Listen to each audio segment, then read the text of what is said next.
Les hiéroglyphes du destin. Tirez 12 cartes avec la main gauche, puis recouvrez-les avec 12 autres cartes. Voilà.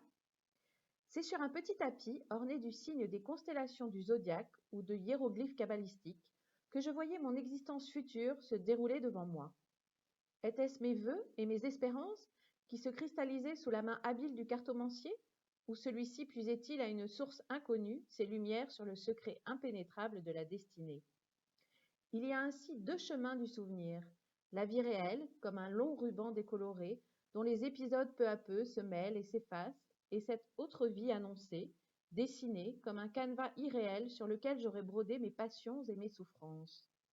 Le roman d'une vie est-il déjà écrit, comme l'est le roman de l'écrivain déjà inscrit dans son cerveau, avant qu'il ne l'escave avec sa plume? Je me suis adonnée à la voyance comme à une drogue. J'ai toujours eu la curiosité de l'avenir. Dès l'enfance, seule, le soir, dans ma chambre de bonne, observant les toits de Paris et au loin le Sacré-Cœur illuminé, je tentais de percer les secrets du futur. Comment se dessinerait ma vie? Serais-je du côté des élus ou des perdants? Je suis docile et de bonne composition quand on me proclame le verdict de mes futurisations. J'accepte de bon cœur le succès, l'amour qu'on m'y promet.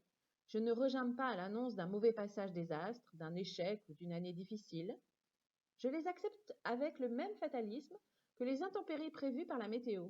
Mais, après tout, même la prévision de quelque malheur ou de quelque drame sentimental ne doit pas trop nous effaroucher. Ce qui serait terrible, c'est la voyante qui soudain ne lit plus rien dans votre avenir, rien qu'une page blanche que n'atteignent plus ni les échecs ni les orages du cœur. Notre destin après la vie n'est-il donc plus régi par une étoile? Toutes ces cartomancières et ces chamanes n'eurent pas la redoutable divination de la voyante de Salvador de Bahia que je consultai au cours d'un voyage au Brésil.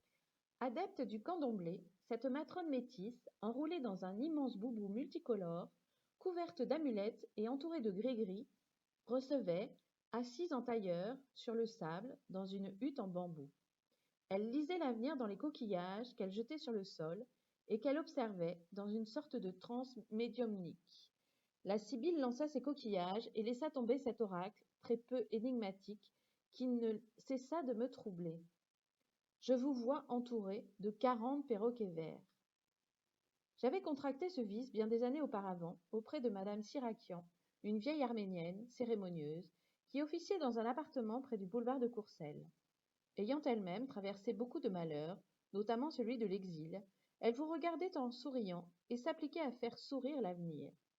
Si j'ai été riche, glorieux, aimé, comblé par la fortune, c'est bien auprès d'elle, dans ces instants où par la grâce du roi de cœur ou du 7 de carreau, elle me promettait toutes les félicités. Tirais-je la dame de pique ou le pendu du tarot de Marseille? Elle n'avait de cesse d'exorciser leurs présages néfastes et malfaisants avec de meilleures cartes. La vieille dame n'avait qu'un défaut, celui de vous faire pénétrer dans l'intimité des personnes huppées qui formaient sa clientèle. Avec cette configuration, vous allez être riche. C'est ce que j'ai annoncé à X, l'écrivain célèbre qui avait tiré les mêmes cartes que vous. Eh bien, il a eu le prix Goncourt l'an passé. Ah, méfiez-vous de cette dame de pique. C'est une carte redoutable. Madame X, vous savez, la très belle actrice, l'a tirée ici il y a quelques mois. Le lendemain, son mari l'a quittée pour Mademoiselle Y, la présentatrice de télévision. Mais heureusement, depuis, elle a retrouvé un homme très bien. Peut-être le connaissez-vous, c'est Z, l'homme politique. Plus tard, je rencontrai un jeune astrologue aux yeux bleus, Philippe Blaiseau, qui, dans sa mansarde du quai d'Orsay, ouvrit pour moi le chemin des étoiles. Vénus, Mercure, Jupiter, Saturne devinrent des déités familières.